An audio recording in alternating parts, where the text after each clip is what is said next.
Um, Many years ago, as a teenager, I remember my first father-son talk. And, well, it was the first one that I had initiated. And I had gone to my father. I was quite emotional and a bit distraught at the time, and was wanting some advice and some guidance from him. Unfortunately, after a short discussion, I didn't leave happy, and I was even more upset. And I just didn't get what I was hoping to get from Dad at the time. Now, I must add that I grew up in a very loving family, a very supportive family. You know, Dad worked really hard, and that's how he showed his love and support, by working really, really hard. But I remember I wish that he had said more. I wish that he offered me more.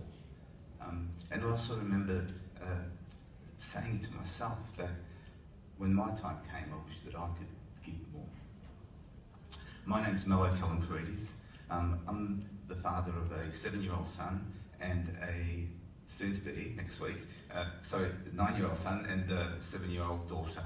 And Victoria has an intellectual disability and some delay. I'm a paid peer facilitator at Plumtree Children's Services. I'm one of many now, and I also deliver a lead facilitator of the award-winning Now and Next program, and I'll explain a bit of that later in the talk.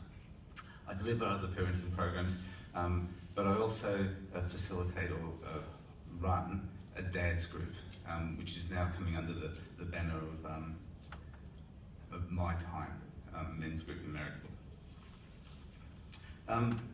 So, connectivity and engaging fathers, you know, why is that so important? The first thing I think that's really important is mental health. Yesterday was World Mental Health Day. I didn't realise that 1 in 8 men will be suffering from depression, 1 in 5 suffer from anxiety. And that these issues are increasing. In terms of suicide, 75% of all suicide cases are male.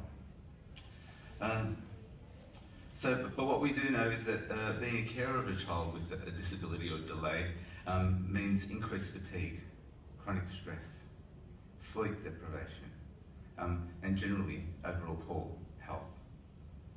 But what I've discovered is that friend power is stronger than willpower. What I've discovered is that the more connections that we make reduces the likelihood of the isolation that we might experience. Another reason why connectivity is really important and engaging fathers is important is around relationships. So family stability plays a vital role in the health and well-being of our children. And we know that when families flourish, our children flourish, and that's critical. Connectivity is multifaceted. People have been talking about the digital age, and I'm going to talk about the personal age. And so it's connectivity around with our partners, with our child or children, with our friends, with our community, and it shouldn't be underestimated that the connection that we have with ourselves. So if in exploring greater connectivity creates more or better communication, if it creates and leads to better partnerships, then that makes it all worthwhile.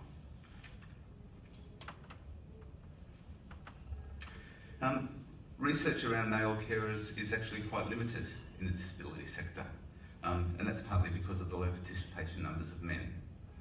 Even if we look around in the room, the ratio is often the same. I've been in trainings where I've been the only man in the room. And data is really important. It's able to tell us a lot of things about what's happening, so we can perhaps adjust what we're doing to get to the outcomes that we're hoping to. The Now and Next program that I mentioned earlier, we've been able to get levels of participants in terms of the number at a rate that's unusual in a good way for the sector. In the, excuse me, the participants, we've had 307 participants that have gone through the Now and Next program, and I'll talk about that and touch on that shortly. It's an 8-week program, so 307 participants, 26% of them male. In the last 2 years, we've had our annual conferences. In the first conference in 2017, there was 31% male participation rate. 2018, this year, we had 32%. Again, those numbers are quite substantial considering the information that I've been getting back.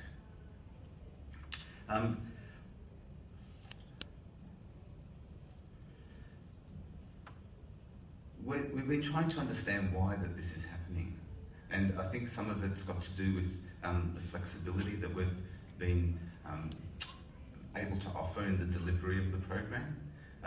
We offer it on a Saturday, we offer it during the day, during the week, but we also offer it of an evening. And I think that that's been giving everyone an opportunity, including males, to attend these sessions.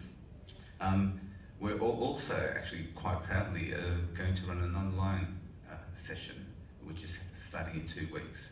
And that's because we've been rolling out throughout the state and in some of the more remote areas, or just even in cities themselves, some people just haven't got the ability to attend, and that might just be, there's a number of factors that might factor in there. Even with the men's group is run during the week at 7 o'clock of an evening. So we're giving men every opportunity to make sure that they can get to the session if they're able to. One of the great aspects of the program, and I'll touch on this today because of what we were talking about earlier, is the pathway that Plumtree's been able to provide for peer workers. And this is in relation to paid peer work. So we've taken on board what's been happening in the mental health sector, and as I said earlier, I'm one of, I think there's about a dozen peer workers within the Plumtree organisation now, delivering a range of services and being employed in a range of other areas, not just in facilitation. They're recognising that the skills that carers have are important, that they can bring these skills to an organisation, and they're valued and they're valuable.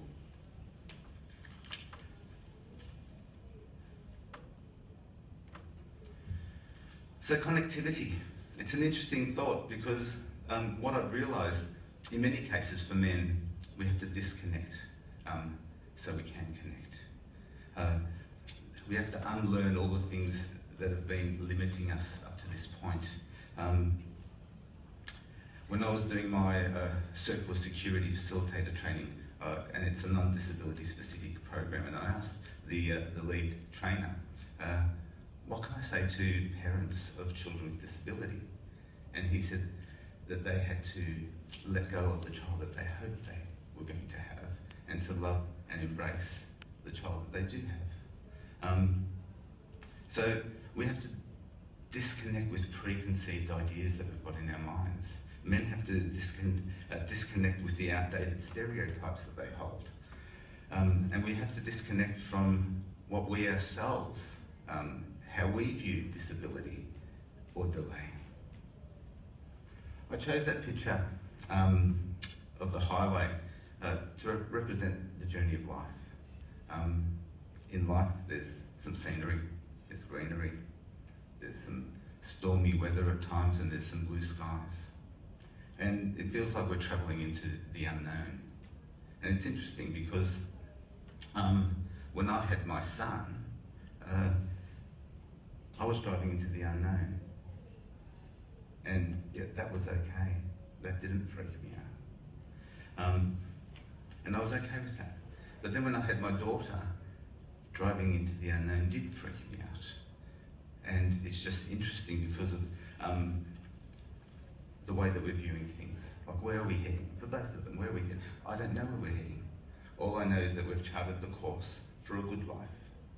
That we need to plan and do things to work to get there. Now, in Victoria's case, we've had to redefine where that's going to be. But what we've also found is that in that redefinition, it wasn't as much or as bad as we first thought it was going to be. So it's our focus or our lack of. It's the lens that we view things in, which is going to control how we see everything. And for most of us, we're going to need help disconnecting. And I'm talking about everyone, but men struggle with that. And then we're going to need help connecting as well. And what I've found is that the peer network is a gentle and supportive way to get there.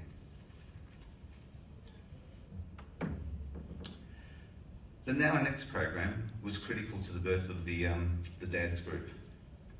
As I explained before, it's a family leadership program. It's an 8-week program. One thing that we don't do is we don't promote it as a family leadership program. No one would come. Yeah, we package it under and promote it as helping parents and carers develop the skills to achieve positive outcomes for their child, family, and self. They come for goal setting and goal getting, and they leave with so much more. I explain it sometimes to people as that parents are coming for A, B, and C, and they leave with the alphabet. And it's like when you grate zucchini or carrots into your burger patties for your kids, or into your bolognese just so they can get the good stuff. That's what we're doing with Now and Next. We're layering in the strengths-based approach. We're layering in some positive psychology. We're layering in how to develop stronger relationships with your professionals. We're layering in wellbeing all across 8 weeks of goal getting. The bottom left there, there's a little leaf there. That's actually the birth of the program, actually, the Dads group. And in that, there's a long-term goal and a short-term goal. And at the bottom of the short-term goal, he's written to set up a network of fathers with children with disabilities. And that's what started it all. And it was funny because,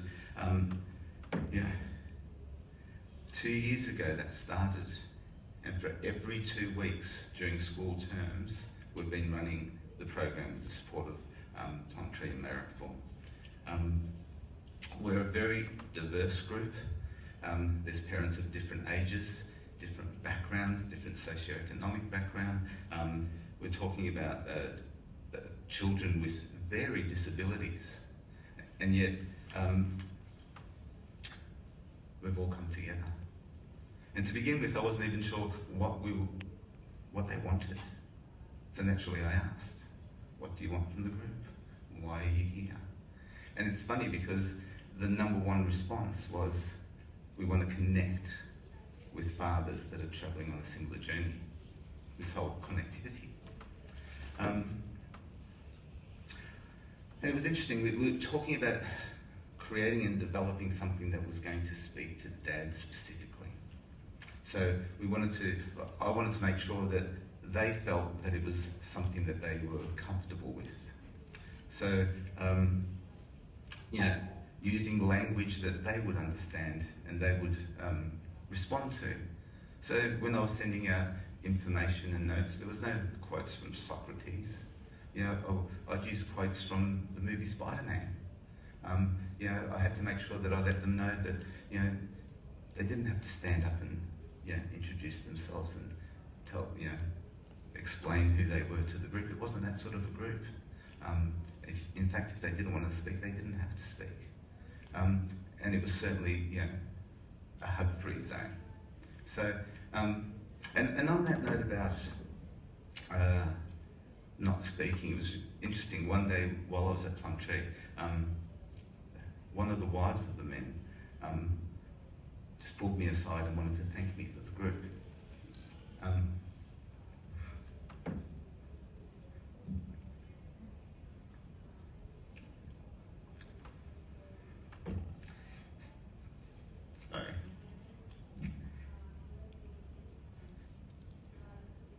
She was saying how had meant to her husband. And it was funny.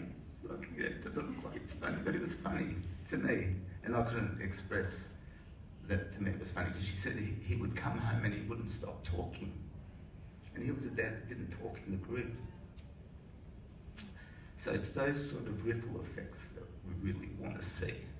We really want more of.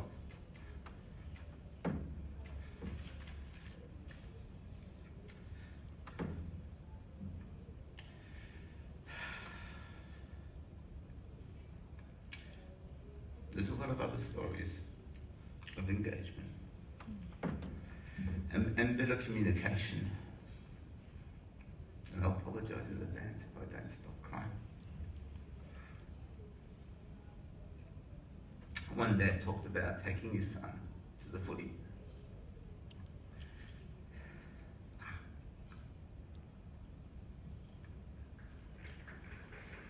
He talked about staying there too long. His child had a meltdown. He said he stayed, but eventually he went. And then he shared that, I don't know if it was next week or the following week, but very soon after, he took him to the footy again. Knowing that probably he shouldn't have, but he wanted to. And again he stayed too long. Again his child had a meltdown. But eventually he came to realise that if he worked with the things that his child loved, that his child was interested in, that it was going to be more fun for everyone. So now they plan their weekends and they go to train trips. They just jump on a train and they go across the city. Sometimes it's just dad and his son. Sometimes the whole family go.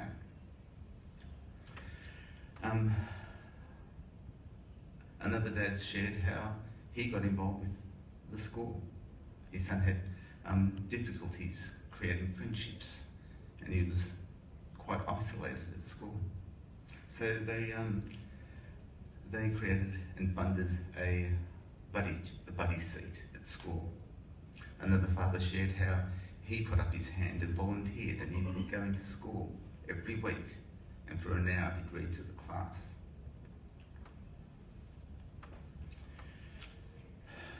These stories of story sharing that these dads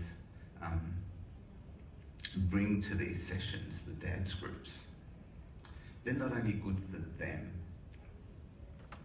they're good for them because they're sharing it with people that they know get them, that understand the struggle and appreciate the success.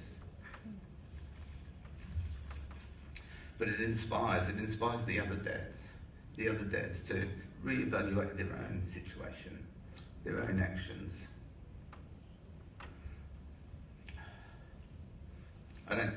We don't pretend to get it right. That was Father's Day this year. We went out and we didn't incorporate a lot of social connections. I was thinking of social connections as being social connections just at Plumtree where we were meeting. But I realised that social connections in social settings was also important. So now we're looking at doing more of those things for dads as well, where we're going to be looking at things like a burger night or barefoot lawn bowls. And again, through the collaboration and finding out what's going to work with them, we're going to start doing more things together.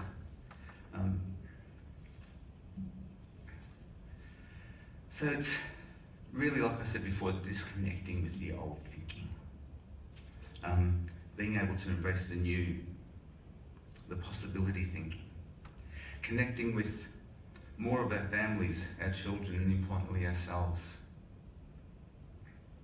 And it's interesting because the connectivity of the group is actually morphing and it's really developing. And this connectivity now has shifted over into contribution. They're wondering, what can we do? They're wanting to make a difference. And the difference that they're wanting to make is not just for their children, not just in their homes. They're wanting to make a difference in the community. As we know, all great movements started at a grassroots level. And we started to think, well, why not us? So we started talking about writing an open letter, something that we would take to school, something that we would want to initiate, some dialogue amongst the school, amongst families. But we realised that one open letter would perhaps get lost rather quickly amongst all the other letters that are being distributed. So we've talked about that now, and so what we've shifted to is the 11 Conversations School Project. So the 11 representing the 11 months that our kids are at school. And what we're wanting to do is create some dialogue, communication, initiate communication at the school, where perhaps the students can take that home as well and initiate some conversation at home.